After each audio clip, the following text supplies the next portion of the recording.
চা ভাই এটা কথা মন কৰিবি যেতিয়া তুমি তোমাৰ জীৱনৰ চবচে ভাল সময় থাকিবা মিনছ ফাইনেন্সিয়েলি মেণ্টেলি ইম'চনেলি চব ফালৰ পৰা তুমি যেতিয়া ভাল সময় থাকিবা এটা তেতিয়াহে তুমি তোমাৰ লগত 90% মানুহ থাকিব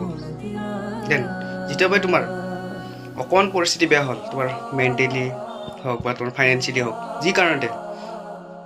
তেতিয়া তুমি চাবা তোমাৰ লগত কিমানকেইজন মানুহ থাকে সেই 90% মানুহৰ বাকীটো 10% কথা কোৱাই নাই সেই 90% মানুহৰ কিমানকেইজন মানুহ তোমাৰ লগত আছে সেইটো চাবা যিকেইজন থাকিব সেইকেইজন তুমি ৰেচপেক্ট একদম পূৰা মনৰ পৰা কৰা আৰু বেছি মানুহ নাথাকে এইখিনি সময়ত অকল তোমাৰ 2-3টামান 5টামান ফ্ৰেণ্ড থাকিব লগত তোমাৰ ফেমিলি থাকিব বাকী তোমাৰ বেয়া সময়ত কোনো নাথাকে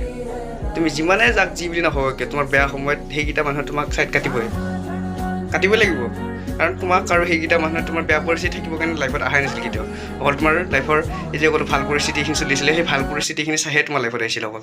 তো সিহঁতে তোমাৰ বেয়া পৰিস্থিতিটো কিয় চাব আৰু যিকেইজন মানুহ চাব ন অকল তোমাৰ ফেমিলি মেম্বাৰকেইটাই চাব আৰু তোমাৰ 2-3-4জন লগে চাব তাতকৈ বেছি তোমাক আৰু সেইখিনি পৰিস্থিতি কোনো নাচায় তো সেইটোৱে ক'লোঁ যে তোমাৰ লাইফত অকণমান বেয়া পৰিস্থিতি আহিলেহে মানুহৰ মুখকেইখন তুমি চিনি পাবা অলপ